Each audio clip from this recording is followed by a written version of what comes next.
The training hall of the Galactic Combat Academy fell silent as Master Vector stepped onto the platform. He was impressive to look at, standing nearly 8 feet tall with 4 muscular arms that moved with perfect coordination. His silver scales caught the light as he turned to face the new cadets who had gathered for their first combat theory lesson. "Today I will teach you about the greatest myth in galactic warfare," he announced, his deep voice carrying across the hall. "Dual-wielding. The fantasy that a warrior can effectively use 2 weapons at once." The cadets leaned forward with interest.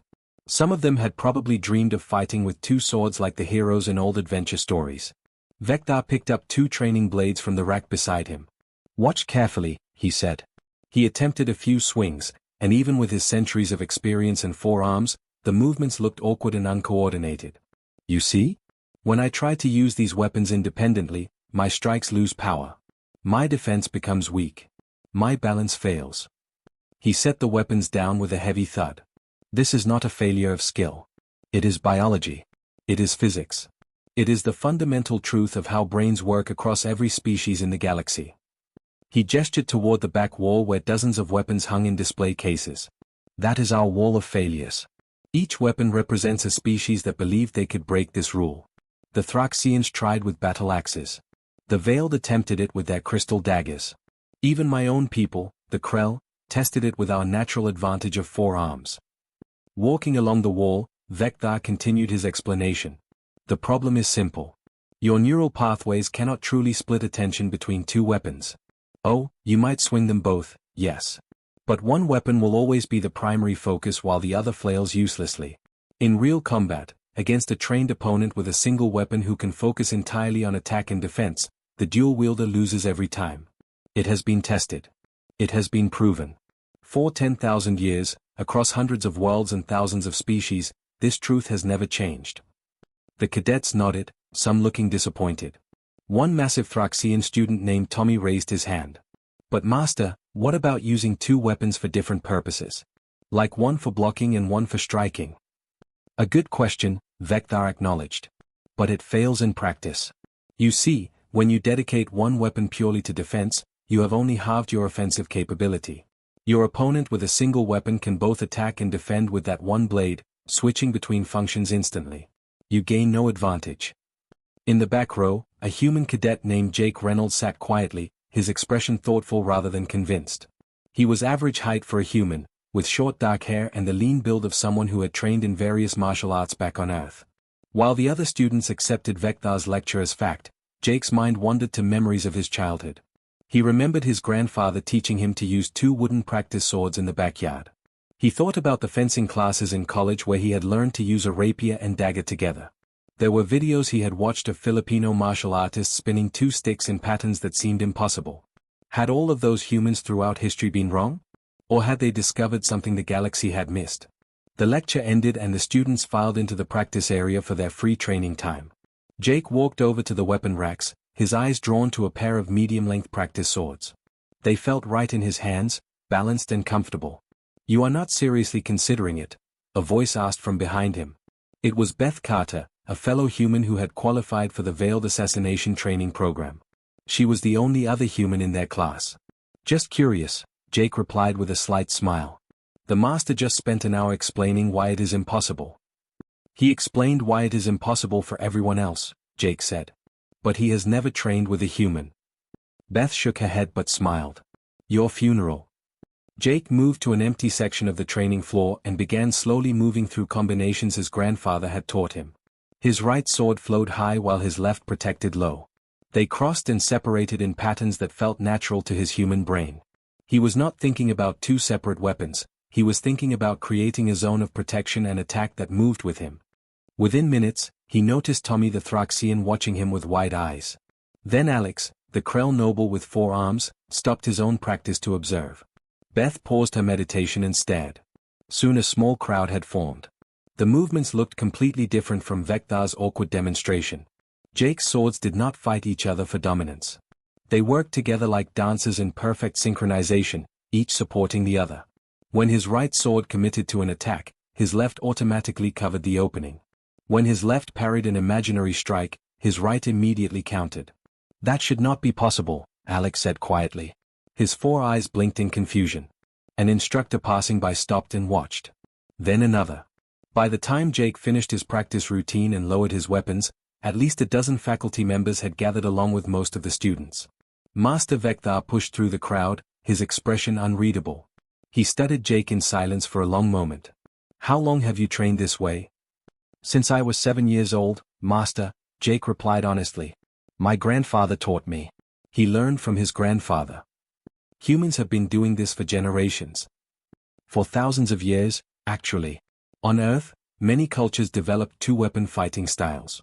We have historical records of it being used effectively in warfare, duels, and martial arts. Vector's forearms crossed over his chest. A demonstration against air proves nothing. In real combat, against a real opponent, the theory falls apart. "Then test it," Jake said simply. The crowd murmured with excitement. Vector's eyes narrowed. "You challenge me to a trial?" "No, Master. I am just accepting the lesson you offered. You said dual-wielding fails against a trained opponent. I would like to learn if that is true for humans as well." For several seconds, the hall was completely silent. Then Vector's expression shifted into something that might have been respect. "Very well. In 3 days, you will face the traditional first trial. 30 seconds against a combat instructor of the Academy's choosing. You may use your dual-wielding style. If you survive the full 30 seconds without a disabling hit, I will formally study human combat methodology and add it to our curriculum. And if I fail, then you will add your weapons to the wall of failures, and never speak of this technique again." Jake nodded slowly. "Agreed." As the crowd dispersed, buzzing with excitement about the upcoming trial, Beth approached Jake with a worried expression. "Do you realize what you have just done? The first trial is designed to humble arrogant new students. They will not go easy on you." "I know," Jake said, looking down at the practice sword still in his hands. "But somebody needs to show the galaxy that impossible just means nobody has succeeded yet." Tommy clapped Jake on the shoulder with one massive hand. "I will be cheering for you, my friend. Even if I think you are completely insane." 3 days suddenly seemed like very little time to prepare for the most important 30 seconds of Jake's life. The auxiliary training gym was empty when Jake arrived at dawn the next morning. He preferred it this way, no audience, no pressure, just him and the practice swords. The first rays of artificial light filtered through the observation windows as he began his warm-up routine. His hands moved through familiar patterns, muscle memory taking over. But as he trained, his mind drifted back through the years. He remembered being 7 years old in his grandfather's backyard, the old man patiently showing him how to hold 2 wooden sticks without dropping them. The secret, his grandfather had said, is not thinking of them as 2 separate things. They are extensions of your arms, and your arms already know how to work together. You brush your teeth with one hand while holding the cup with the other, right? You tie your shoes, button your shirt, catch a ball. Humans are built for this. Young Jake had not understood then, but now, after Vector's lecture, those words made perfect sense. Humans had something special in their brains, something the other species lacked. The gym door slid open and Beth walked in, carrying 2 cups of coffee. "Figured you would be here," she said, handing him one. "Could not sleep." "Too much thinking," Jake admitted, taking a grateful sip. The coffee was Earth-style, strong and black. "Beth, do you know why humans can do this when nobody else can?" "Because we are stubborn," she offered with a slight smile. "I am serious. Vector said it is biologically impossible. But we have been doing it for thousands of years. There must be a reason." Beth sat down on her equipment bench and considered the question. "I read something once about human brain structure. We have this thing called the corpus callosum. It is like a bridge between the left and right sides of our brain.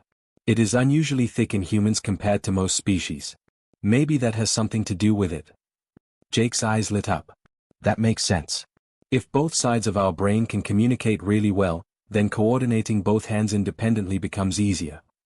Plus, think about human evolution," Beth continued, warming to the topic. "We are tool users. Not just simple tools, complex ones. We developed fine motor control in both hands for crafting, building, hunting. We throw things with accuracy that most species find impossible. We can write with one hand while holding paper with the other. We play musical instruments that require both hands doing completely different things." "Like a piano," Jake said, understanding dawning. "The left hand plays one melody while the right hand plays another." "Exactly. Or a guitar, or drums. We have thousands of years of training both hands to work independently but in coordination. The gym door opened again and Tommy squeezed his massive frame through, followed by Alex the four-armed Krell. We hoped we would find you here, Tommy said in his deep, rumbling voice. We want to learn. Jake blinked in surprise. Learn what? This dual-wielding you do, Alex said, his forearms gesturing expressively. If you are going to prove it works, perhaps some of us should understand it. Besides, if you lose the trial, at least we will know why it failed. You want me to teach you in 2 days what took me years to learn? We want to try, Tommy said simply. I have been thinking about what you did. My people use massive two-handed weapons because we are strong. But strength is not everything. I watched you move, you had speed and flexibility I have never achieved. Jake looked at Beth, who shrugged. Why not? Worst case, we all look foolish together. For the next hour, Jake attempted to teach alien warriors how to think like humans. It was harder than he expected. Tommy kept trying to use both weapons with equal force, resulting in wild, uncontrolled swings. Alex's forearms kept falling back into their natural paired coordination, upper arms working together, lower arms working together, but never independently. Stop thinking about the weapons, Jake said finally. Tommy, forget you are holding swords. Pretend you are doing 2 different tasks at the same time. Like eating with one hand and writing with the other. Thraxians do not write while eating, Tommy said, confused. Okay, bad example.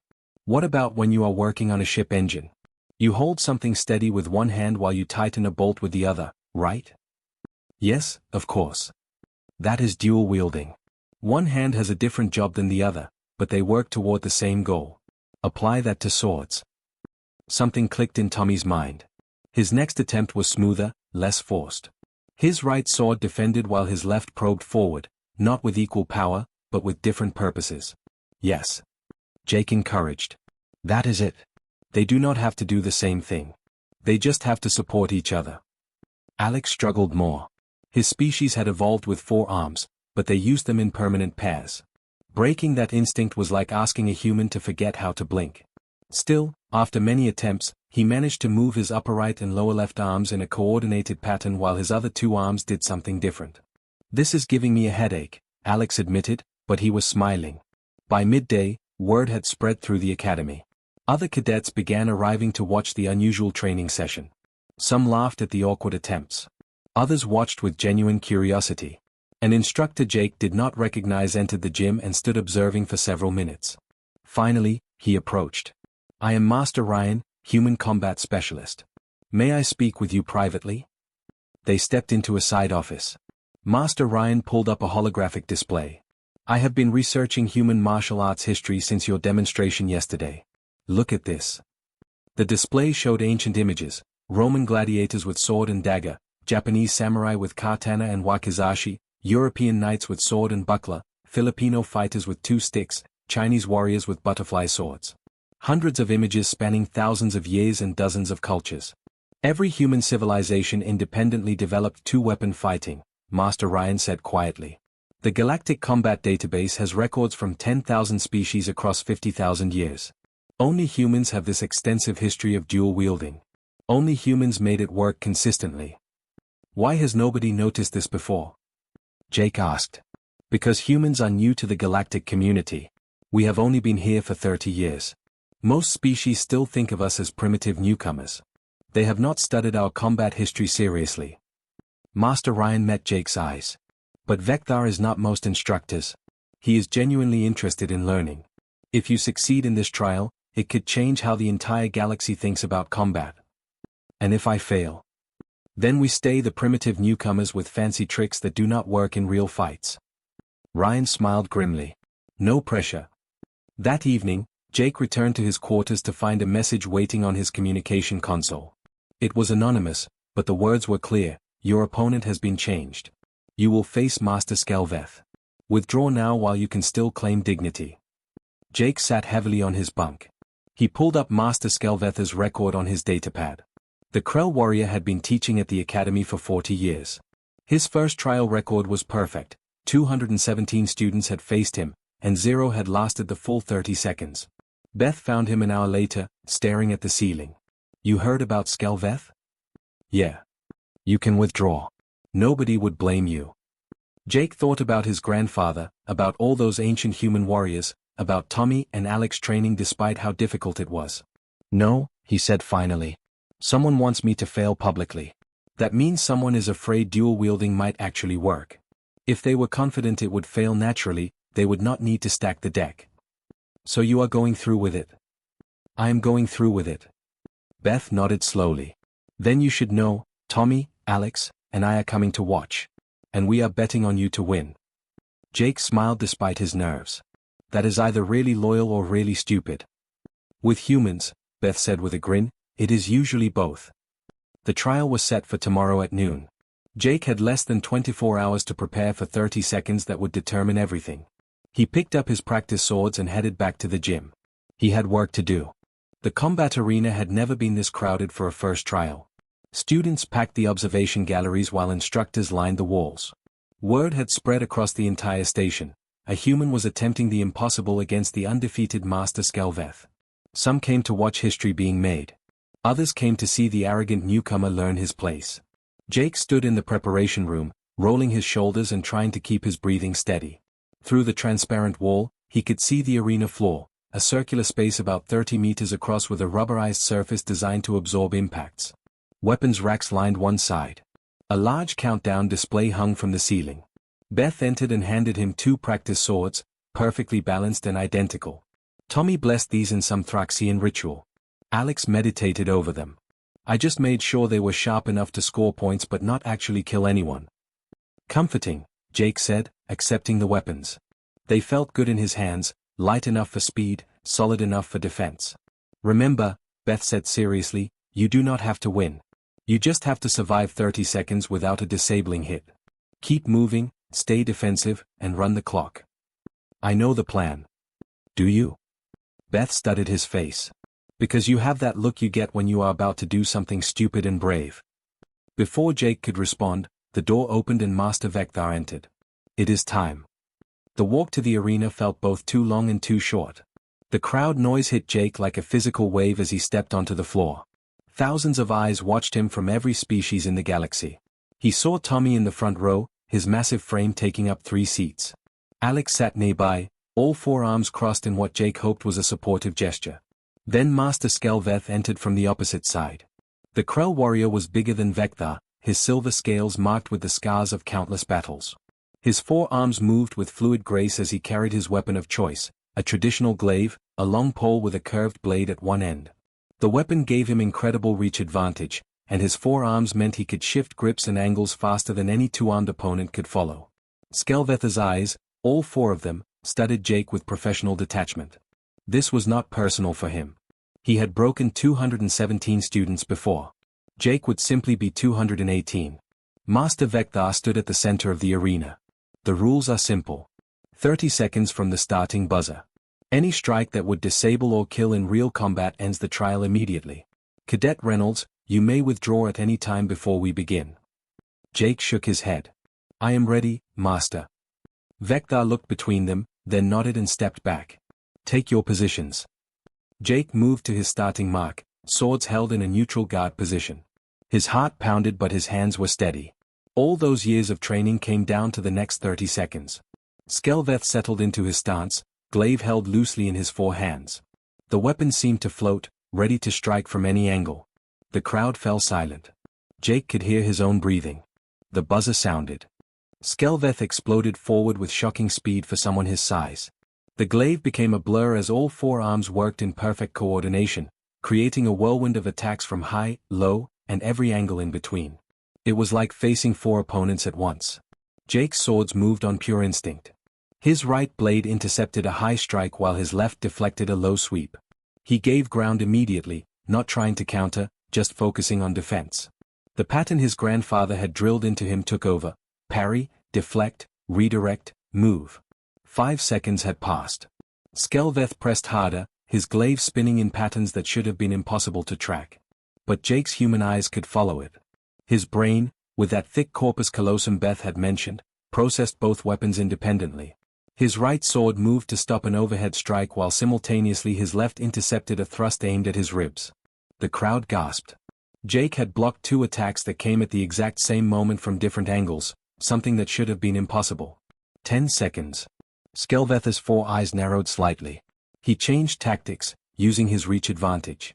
The glaive's blade stayed just outside Jake's sword range, probing and testing, looking for an opening.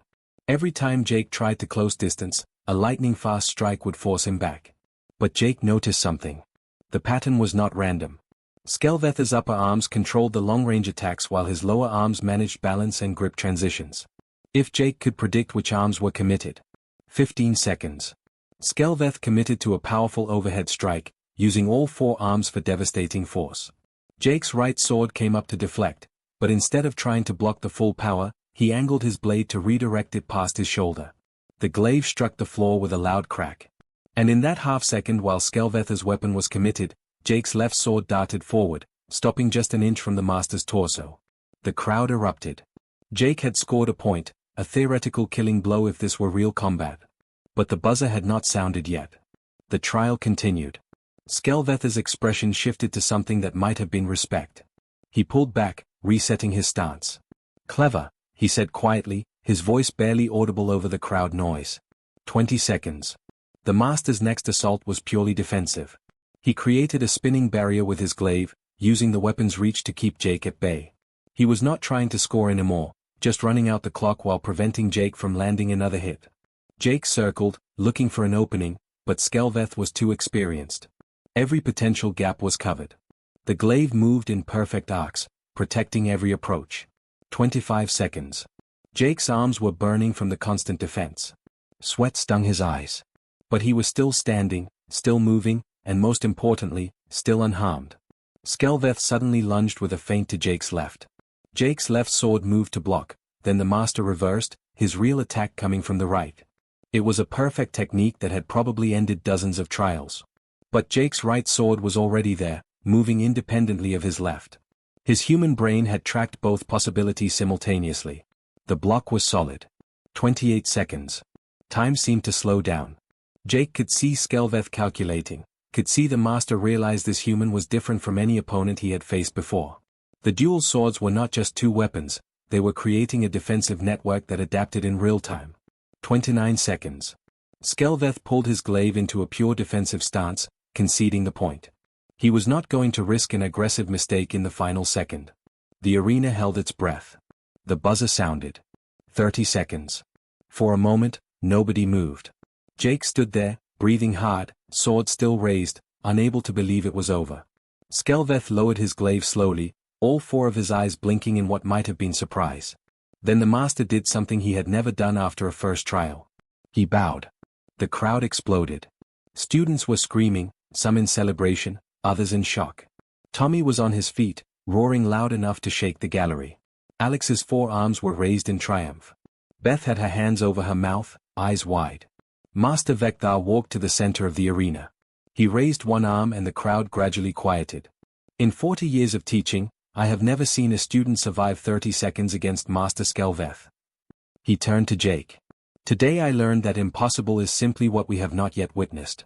As agreed, the Academy will formally study human dual-wielding techniques. Jake lowered his swords, his arms shaking from exhaustion and adrenaline. He had done it. He had actually done it. Skelveth approached and extended one of his four hands. You did not just survive, young human. You fought. There is a difference. His voice carried genuine respect. I would be honored to train with you again. As Jake shook the master's hand, the celebration continued around them. Students were already arguing about what they had witnessed. Instructors were reviewing holographic footage, analyzing every movement. Then an alarm cut through the noise, a sharp, urgent sound that immediately silenced the arena. Emergency broadcast override. A mechanical voice echoed through the speakers. Distress signal received from human civilian vessel Terra's Bounty. Ship disabled. Pirates have boarded. 12 crew members taken hostage in the contested Reaches sector. Nearest military response time, 6 hours. The celebration died instantly. Jake felt his victory turn cold in his stomach. 6 hours was too long. Everyone in the arena knew what pirates did to hostages in 6 hours. Master Vector's expression hardened. He looked at Jake, then at Skelveth, then at the crowd. Academy protocol forbids student deployment to active combat zones. Master, Jake said quietly, those are humans on that ship. I know. Vector's forearms crossed. But you are students. Not soldiers. Tommy stood up in the gallery. Master Vector, with respect, this human just proved that Academy protocol does not always account for what is possible. Beth and Alex stood as well. Then more students, Thraxian, Veiled, Krell, and others, rose to their feet. Vector looked at them all, then at Skelveth. The old master nodded slowly. Perhaps, Skelveth said, it is time for another impossible thing. The fast courier ship they commandeered was built for speed, not comfort. Jake, Beth, Tommy, and Alex strapped into the cramped passenger bay while Master Vector piloted from the cockpit. The ship's engines hummed with barely contained power as they accelerated toward the contested reaches. 3 hours until we reach Terra's bounty, Vector announced over the intercom. That gives us time to prepare. Jake, get up here. We need to talk. Jake unbuckled and made his way forward. Through the cockpit windows, stars stretched into lines as they traveled at near-light speed. Vector kept his eyes on the navigation display but gestured to the co-pilot seat. You understand what we are flying into? The master asked. Scrav pirates are not practice dummies. They use electrified chain whips designed to disable and capture. They are brutal, efficient, and they have been raiding ships for decades. I know, Jake said simply. Your demonstration today was impressive. But that was controlled combat with safety protocols. This will be real. People will die if we make mistakes. Vector's 4 hands moved across the controls with practiced ease. I am bringing you because I need someone who thinks differently. But I also need you to teach the others. Teach them what? Dual-wielding? Master, it took me years to learn. Not the technique, Vector interrupted. The thinking behind it. Tommy, Beth, and Alex volunteered because they believe in what you showed them today. They need to understand how to apply those principles in the next 3 hours. Not perfectly. Just enough to survive.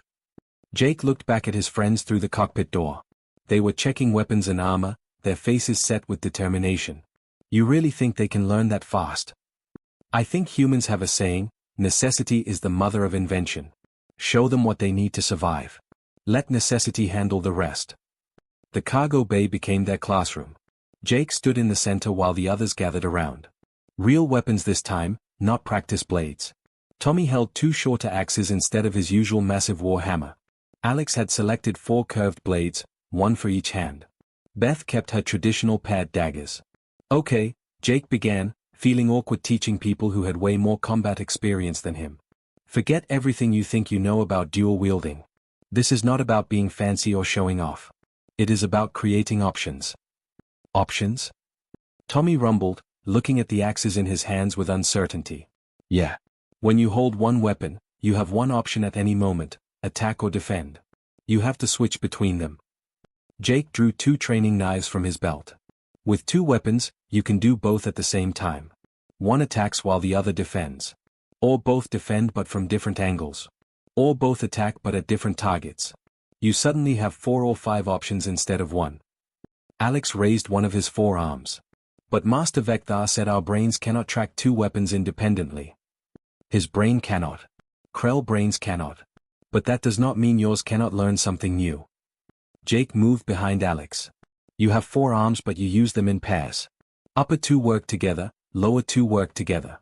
Right? Yes, that is how my people evolved. Okay. But evolution is not destiny. Humans evolved to walk on all 4s but we figured out standing upright was better. Jake positioned himself so Alex could see. Try this. Upper right arm and lower left arm, move them together. Then upper left and lower right together. Alex attempted it. His arms tangled, and he nearly dropped 2 of his swords. This is unnatural. Of course it is unnatural. That is the point. We are teaching your brain a new pattern. Jake demonstrated again, slower. Your species has an advantage. 4 arms means 4 weapons. You just have to stop thinking in pairs and start thinking in purposes. Upper right blocks high, lower left strikes low. Upper left blocks low, lower right strikes high. You become a nightmare to fight. Alex tried again. This time the movement was smoother, though still awkward. His 4 eyes widened with understanding. I see it. If I stop trying to coordinate by position and instead coordinate by function. Exactly. Jake grinned. You are not moving 4 arms. You are creating a defensive zone and an offensive zone that can shift instantly. Tommy watched this exchange and looked down at his two axes. I am not sure this will work for me. Thraxians are strong but not fast. I cannot create these quick patterns you do. You do not need to, Beth interjected. She had been practicing quietly in the corner. Jake, show him the hammer pattern. Jake nodded and picked up two heavier training clubs. Instead of the flowing movements he usually did, he demonstrated something more brutal, powerful alternating strikes that kept constant pressure on an imaginary opponent. This is not about speed. It is about never stopping. Your opponent blocks your right weapon, but your left is already coming. They block your left, your right is coming back. They never get a moment to counterattack. Tommy's eyes lit up. Like a smithy hammering metal. One hammer strikes while the other lifts for the next strike. Perfect analogy. And with your strength, each of those strikes will hit harder than most species can manage with two hands on one weapon. For the next hour, the cargo bay filled with the sounds of clashing metal and grunts of effort. Jake moved between them, correcting stances and offering suggestions. Vector occasionally came back to observe, saying nothing but nodding approval at their progress. Beth adapted fastest. Her veiled training already emphasized unpredictability, and dual-wielding made her even harder to read. Her daggers moved in spirals that seemed random but were actually controlled chaos. Every strike came from an unexpected angle. The key for you, Jake told her, is misdirection. Make them watch your right hand while your left does the real work. Or make both hands threats so they do not know which to defend against. Like a magic trick, Beth said, her blade spinning. The audience watches where you want them to watch. Exactly. As they trained, Jake realized something profound. He was not teaching them to fight like humans. He was teaching them to think like humans, to see possibilities instead of limitations, to question what everyone said was impossible. 2 hours until arrival, Vector's voice came over the intercom. I am bringing up tactical data on the Terra's bounty. Everyone to the briefing screen. They gathered around the holographic display. The merchant ship appeared in blue wireframe, a standard civilian cargo vessel with minimal armor and weapons. Red indicators showed where the Scrav had attached their boarding ships.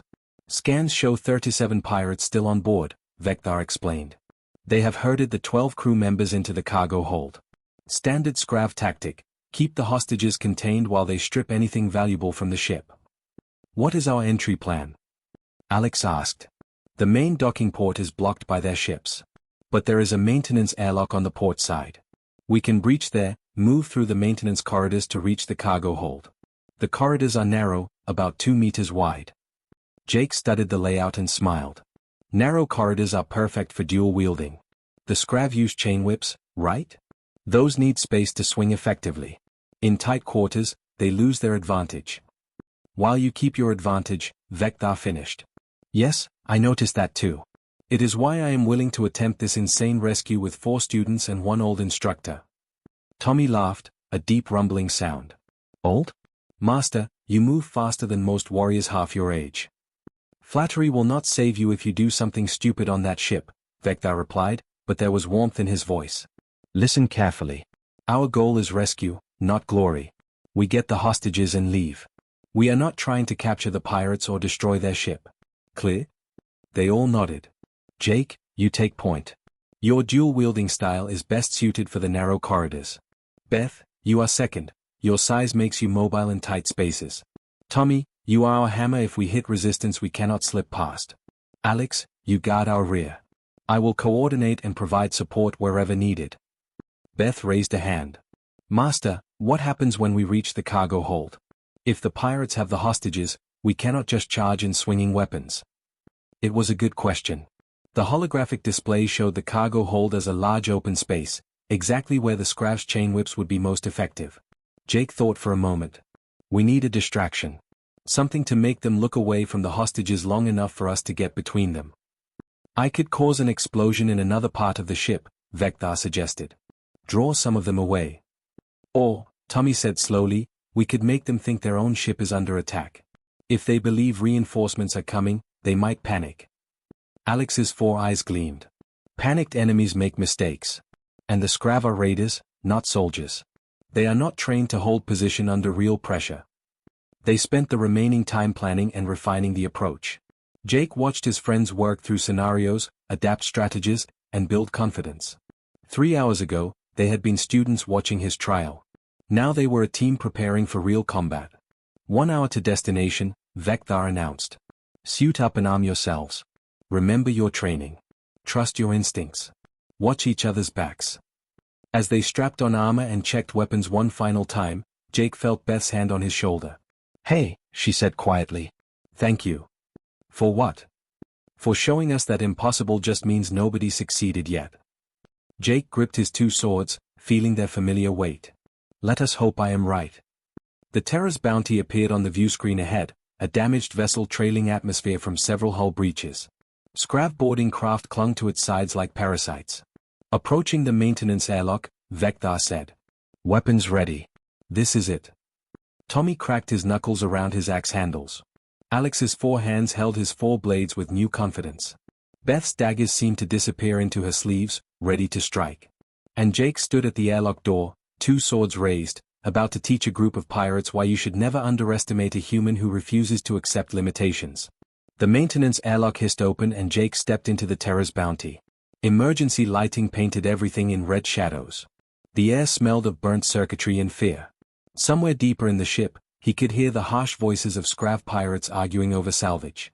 Beth moved up beside him, her footsteps silent.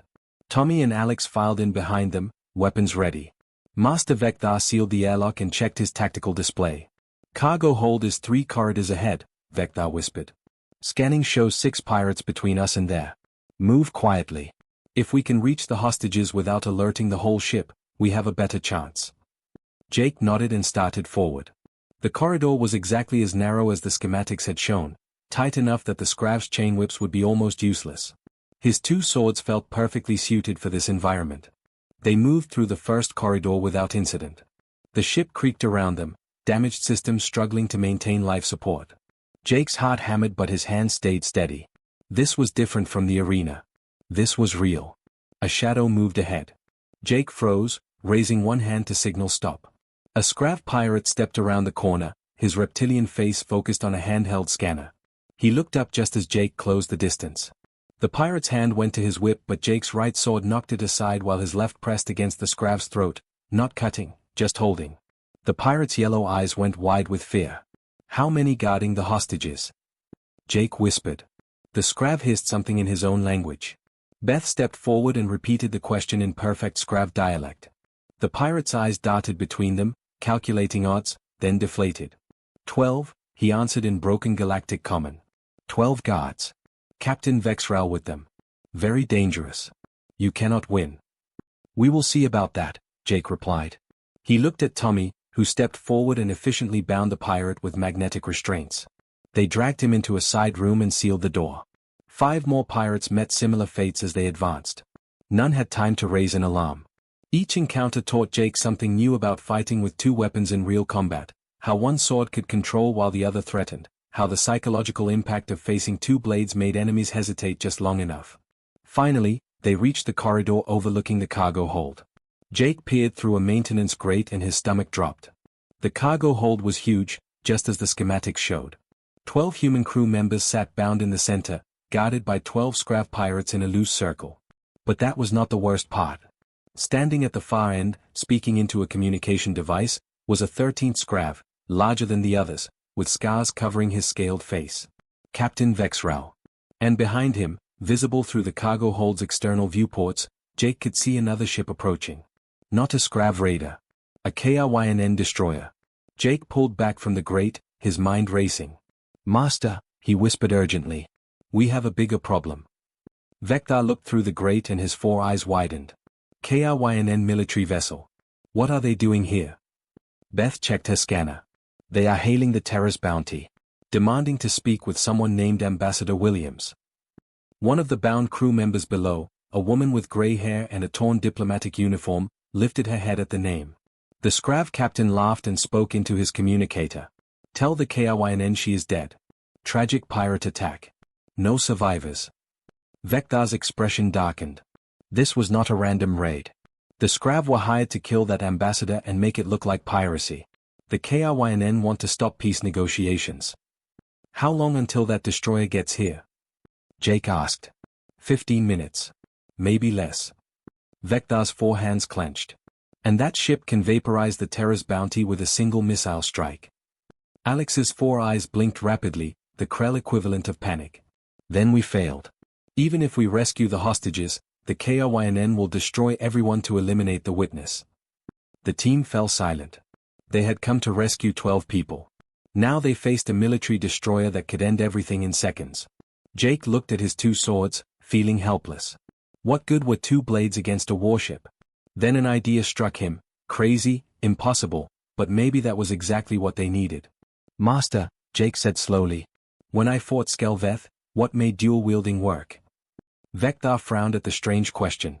You created multiple threats simultaneously. Your opponent could not focus on just one weapon. Right. And what if we applied that principle to ships instead of swords? I do not follow.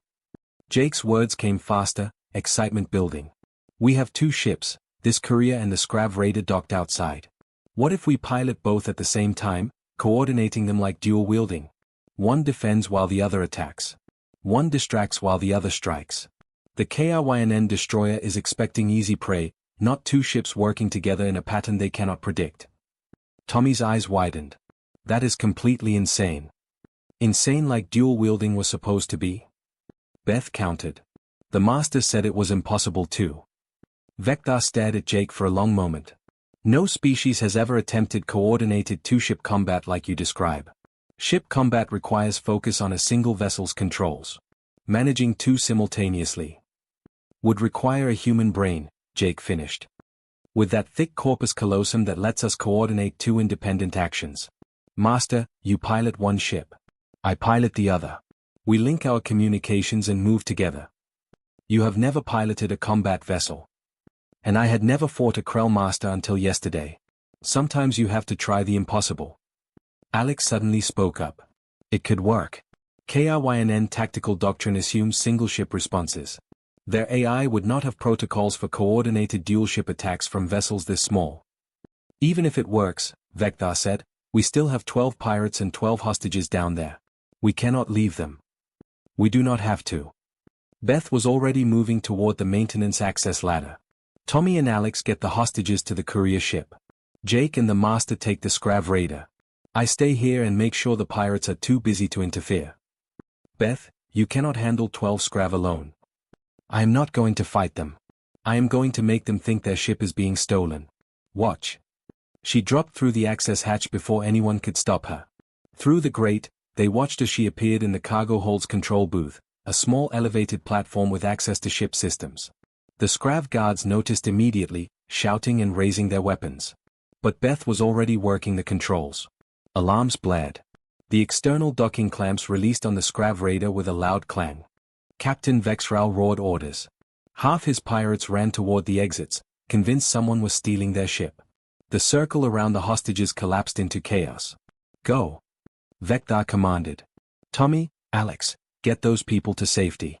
Jake, you are with me. The next 5 minutes were pure chaos. Tommy crashed through the cargo hold door like a living battering ram, his 2 axes swinging in the alternating pattern Jake had taught him. Pirates scattered before the Thraxians' devastating assault. Alex's 4 blades created a moving shield around the hostages as he herded them toward the exit. Jake and Vector sprinted through the corridors toward the external docking port where the Scrav Raider was attached. They had to reach it before the remaining pirates realized what was happening. They burst through the docking airlock just as 3 Scrav turned to confront them. Jake's dual swords moved without thought, right blade high, left blade low, creating a defensive web that the pirates' whips could not penetrate. Vector's four-armed combat style combined with the new principles he had learned, and together they cleared the corridor in seconds. Get the hostages loaded, Vector ordered into his communicator. Jake and I are taking the Raider. Synchronize communications on Tactical Channel 7. Jake jumped into the Scrav Raider's pilot seat. The controls were alien, designed for 3-fingered hands, but he adapted quickly. The ship's engines rumbled to life. Through the view screen, he could see the KRYNN destroyer approaching, a massive vessel that dwarfed both smaller ships combined. Courier ship loaded and ready, Tommy's voice crackled over the radio. Beth is back with us. All hostages secured. Good, Vector replied, strapping into the co-pilot seat of the Raider. Jake, are you ready for the most foolish thing we have ever attempted? Jake's hands gripped the controls. Watch this. The KRYNN destroyer fired a warning shot across their bow. A harsh voice demanded surrender. Instead, Jake launched the raider forward while Vector piloted the courier on a parallel course. They moved like two swords in the hands of a skilled fighter, independently but with perfect coordination. The destroyer fired at the raider. Jake rolled the ship just as the courier darted in from the opposite side, drawing the destroyer's point defense systems. When the destroyer adjusted to target the courier, the raider looped back and hammered its shields with weapons fire. "They cannot track us," Vector shouted with something like exhilaration in his voice. "Their systems are designed for single-target tracking. Every time they lock onto one ship, the other strikes." Jake felt the rhythm of it, exactly like fighting with two swords. One defends while the other attacks. Both move independently but toward the same goal. The massive KRYNN destroyer was more powerful, but it could not adapt to a tactic that had never existed before. The destroyer captain made a mistake. He focused all power to weapons, trying to destroy both small ships with overwhelming firepower. But that meant diverting power from engines. "Now!" Jake shouted. Both small ships accelerated simultaneously, threading past the destroyer's weapons at angles the bigger ship could not track. The courier dumped its entire engine core's overload into a single point on the destroyer's shield, a human trick called a power spike. The shield collapsed for just 2 seconds. But 2 seconds was enough. The raider's weapons struck through the gap, disabling the destroyer's main weapons array and engine control. The KRYNN ship went dark, drifting powerless. Not destroyed, but completely neutralized. Vector's laugh echoed over the radio. "We just defeated a military destroyer with a courier ship and a pirate raider. The Galactic Combat Council will never believe this." "Then we better have good documentation," Beth's voice cut in. "Because I recorded the whole thing." An hour later, as they jumped to hyperspace with the rescued hostages, Jake sat in the pilot's chair staring at his hands. These same hands that had held 2 practice swords 3 days ago had just piloted a ship in combat that rewrote the rules of space warfare. Ambassador Williams, despite being bruised and exhausted, approached him. "Young man, you saved my life and possibly prevented a war. How can I ever thank you?" Jake thought about his grandfather, about all those human warriors throughout history who had picked up 2 weapons when everyone said it was impossible. "Just tell people what you saw here. Tell them that humans have a saying, there is no such thing as impossible. There is only no one has tried it properly yet." 3 weeks later, Jake stood in the Galactic Combat Academy's main hall. The wall of failures had been replaced with something new, the wall of possibilities. His 2 practice swords hung there, not as a monument to failure but as a reminder that limitations are often just failures of imagination. Master Vector established the Human Combat Studies program with Jake as a junior instructor. Students from dozens of species learn not just dual-wielding, but the human way of thinking, questioning assumptions, trying the impossible, and refusing to accept that something cannot be done just because it has never been done before. The KRYNN Dominion, humbled by their defeat, agreed to peace negotiations. Dual-ship combat tactics were being analyzed by every military in the galaxy. And somewhere, probably, someone was already figuring out how to apply the same principles to 3 ships, or 4, or more. Jake's first class waited in the training hall, young cadets from across the galaxy, each holding 2 weapons awkwardly, uncertain but eager. "Everyone told me dual-wielding was impossible," Jake began, picking up his 2 swords. They had thousands of years of evidence, biology, and physics to prove it. He started moving through his familiar patterns, the blade singing through the air. "But you know what changed?" One human asked a simple question: "What if everyone is wrong?" He stopped and looked at each student. "So here is your first lesson. When someone tells you something is impossible, they are really saying they have not figured it out yet. Your job is not to accept their limitations. Your job is to grab whatever tools you need, look them in the eye, and say these 3 words." He raised both swords high. "Watch this." The students cheered, and Jake knew that the galaxy would never be quite the same. Humans had taught the stars an important lesson: impossible is just another word for the next challenge to overcome. And sometimes, all it takes is someone brave enough or crazy enough to pick up 2 swords and prove everyone wrong.